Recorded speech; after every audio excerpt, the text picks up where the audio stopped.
Well, thank you for inviting me to speak today. Good morning to all of you.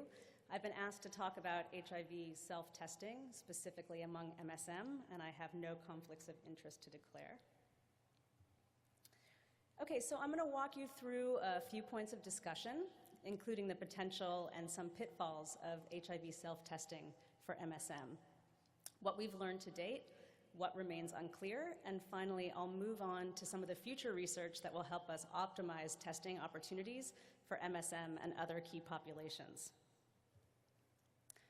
So, an estimated 54% of the global population living with HIV are undiagnosed.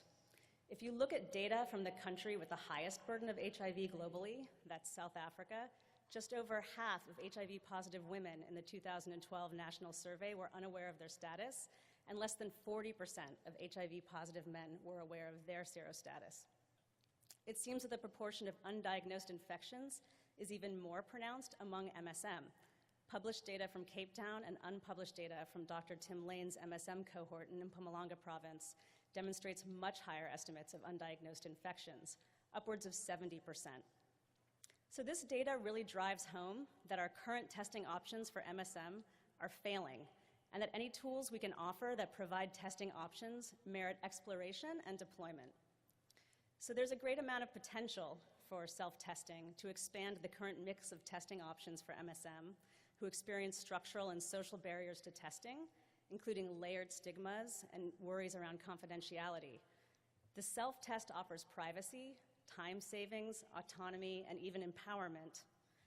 It also offers an opportunity for prevention synergies with technologies such as PrEP that requires frequent testing, and for harm reduction strategies such as sexual partner screening. There are also a number of potential drawbacks to HIV self-testing for MSM. There is a potential that these tests could be used forcefully with coercion. There's the issue of psychological harm that could ensue from having a positive test result without a counselor around. A negative self-test could be used to justify condomless sex, which is dangerous if the test is not sensitive or the results are negative, but the person was recently exposed. It could be a missed opportunity for STI screening, linkage to care, and counseling on behavioral risk. And finally, of course, there is the issue of cost, and I'll be talking about these drawbacks throughout the presentation. Self-tests, of course, can only be used if people have access to them, and access is currently limited, but it's becoming increasingly available. Only 2 countries currently have licensed products, that's the US and the UK, and a handful of others have made self-testing legal. Supportive regulations are under discussions in many places, and these kits are also sold informally in a number of countries. So this photo that you see on the slide was taken by my colleague James McIntyre at the airport in Johannesburg. These kits are not packaged for self-use, but they certainly could be used that way. And these can be found in South African pharmacies and in other countries in the world. So what have we learned about HIV self-testing among MSM to date? First, there have been numerous studies about intentions to use self-testing for hypothetical acceptability among MSM, most of which conclude that MSM would be interested in self-testing, and those have been nicely summarized in a review that was published last year in AIDS and Behaviors that included 23 studies. I think that was published by Figueroa and her colleagues. The majority of those studies in the review did not include actual use of the test kits, but hypothetical acceptability.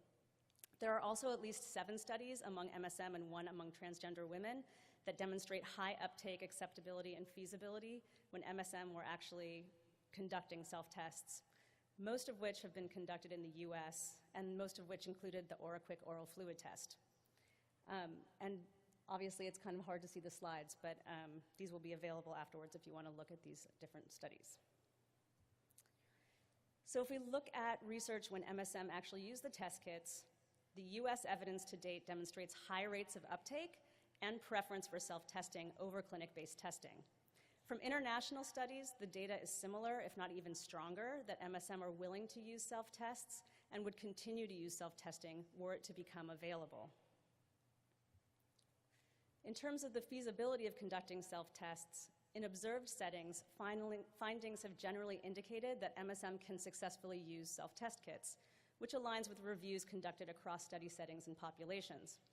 There are a number of notable challenges that have been documented in a few studies where MSM conducted observed testing. The most common was that people didn't read the instructions at all or not very carefully. But let's be frank, we're all guilty of not reading the instructions. I haven't read an instruction for my cell phone since I bought one for the first time 10 years ago.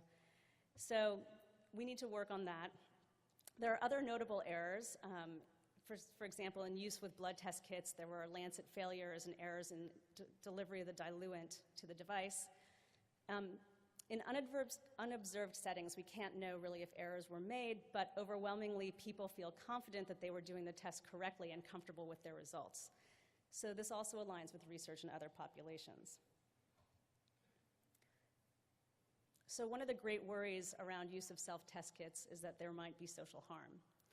To date, there has been little evidence of coercion or violence resulting from HIV-ST use among MSM. There was a very interesting study conducted by Alex Carballo-Dieguez in New York, where participants were provided with test kits to test their sex partners. And while there were about 7 events of heated verbal exchange that occurred, there was no violence that occurred during this study. Of course, these concerns can't be dismissed, and they need to be monitored closely as self-testing is rolled out. To date, we also have no evidence that people will be riskier because of self-testing. The study in New York found that most participants reported greater awareness of HIV risk and more discussion of safer sex with their partners following use of the test kits. On Monday, there was a presentation here by Katz and colleagues at UW that demonstrated no increased risk behavior for MSM who were randomized to a self-testing arm versus those in a clinic-based testing arm. Okay, so we've made progress in demonstrating that there's very much interest in using the self-test kits for MSM and that it's feasible for use, but what remains unclear falls under 2 basic umbrellas. What will humans do and what does the market need to do? So, of course, the holy grail with HIV testing is finding the populations who don't otherwise test. The question remains, will availability of self-testing increase the number of MSM who test, the frequency of testing, and will it result in early detection? There is some evidence that testing frequency increases when MSM in the US are offered self-testing. There's also some evidence that previous non-testers will use an HIV self-test if they're given the opportunity. For example, in Susan Buckbinder's study in Rio and Lima, 16% of the participants reported never having tested previously, and they did use the self-test kit. However, we're still figuring this out, and there are a number of studies underway, at least 6 that I could identify, that should shed some light on the subject. Again, most of these are in the US, with the exception of research that I'm conducting in South Africa and some research going on in Australia. So in terms of whether MSM using self-testing will actually link to care is a subject of great debate. There is little data. A handful of participants from various self-testing studies have reported that they linked following a self-test that was positive. Many have reported intention to link to care. There was one study in New York that was carried out by the health department that found that among MSM referred to testing after a partner tested positive, those that used self-testing linked at the same rate as those who used clinic-based testing. There's also some fear that promoting self-testing will further alienate MSM from clinical care environments, which would reduce linkage to care. But actually, very little is known about linkage rates among MSM globally. In the US, the CDC estimates that about 80% of MSM are linked, though fewer are retained. But data on linkage is so sparse among MSM and the rest of the world that frankly we don't have a lot to compare to.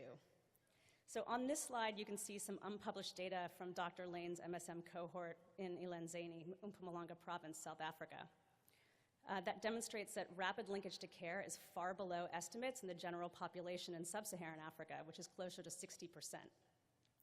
So it seems to me that MSM in much of the world are already pretty alienated from clinical care, and I don't know that we can do this any worse. So we definitely need to try to do better in terms of linkage, and self-testing so far has not demonstrated that this will decrease linkage to care at all.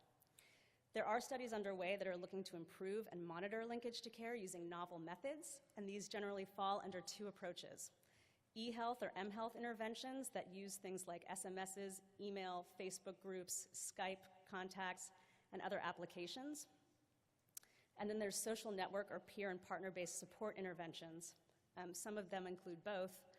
So we'll look forward to the 6 or so studies to come that are evaluating these methods to improve linkage to care. So as noted before, we don't have much evidence that significant adverse events or social harms have occurred in studies with MSM.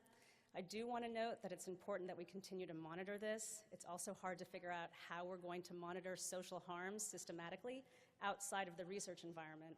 So this is another reason that we need to continue to do research in key populations to identify anything that might occur.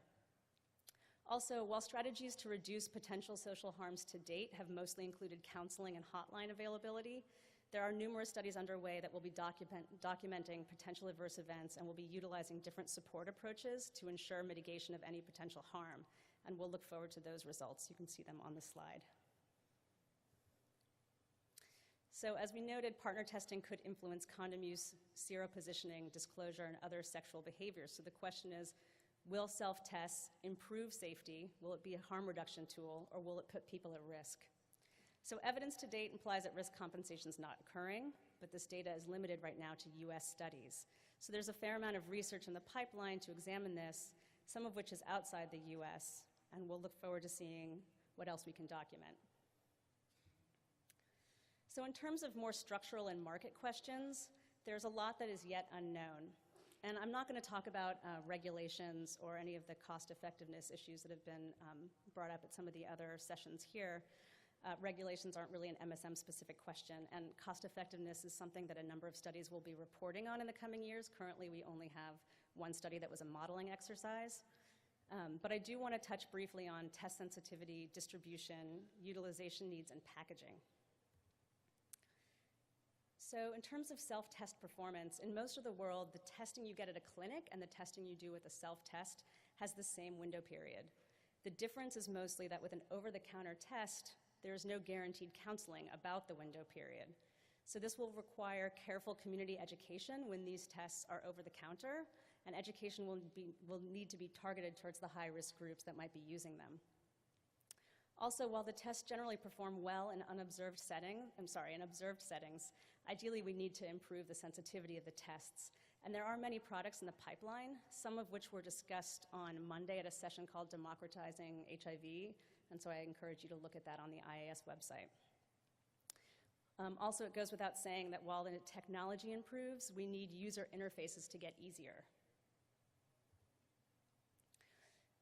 So a key issue in doing any programming for key populations is that it's harder to reach key populations. They don't feel comfortable accessing clinics and pharmacies. So distributing test kits to these hidden populations or those who are less accessible presents a little bit of a conundrum.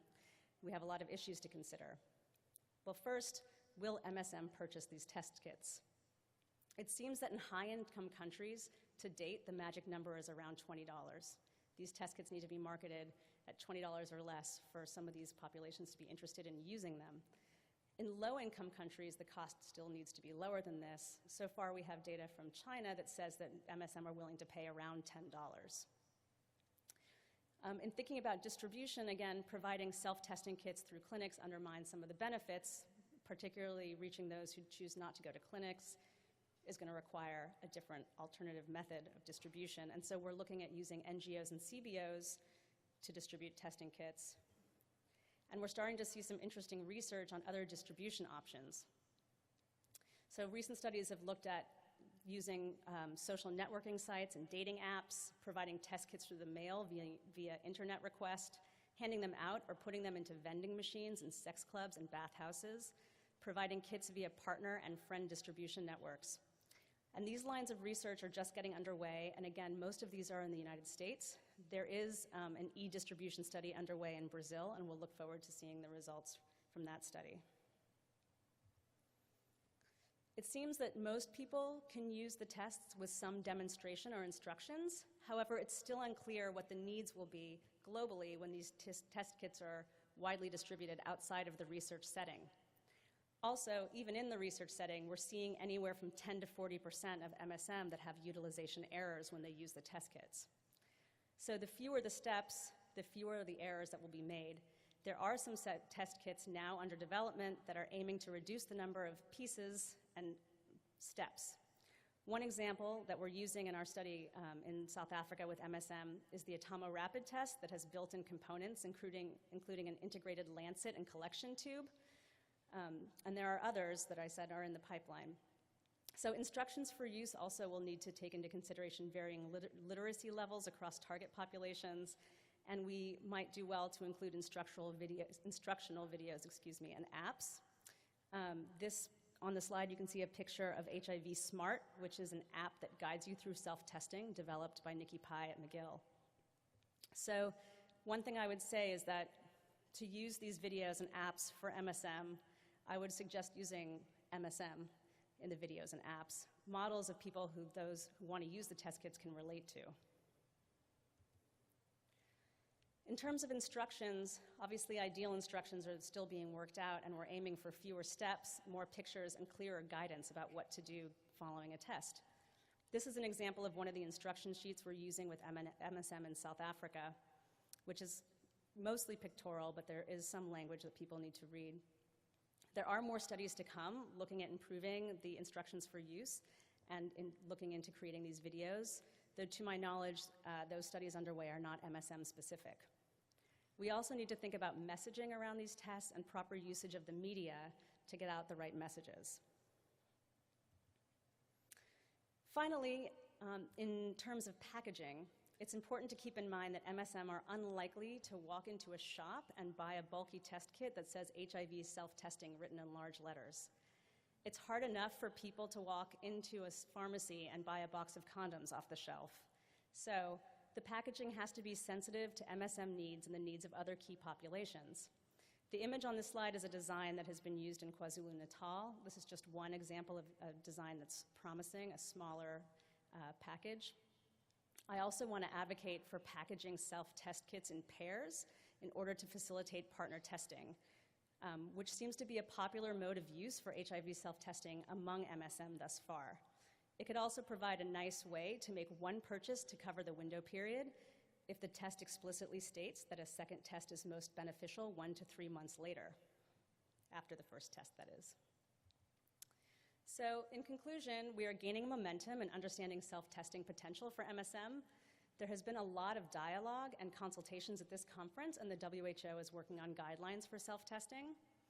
There is still much that is unknown, and there are valid concerns about broad HIV self-testing availability and distribution. But if we have any chance of reaching 90% of people infected knowing their status, we need to be willing to push the envelope a little bit and give self-testing a try. I'd like to acknowledge my study collaborators, the authors cited in this presentation, for providing additional insight into their work, the International AIDS Society for the invitation to speak, and to Haley Gilmore, my fabulous research assistant, and Alex Marr for helping with literature review. Thank you.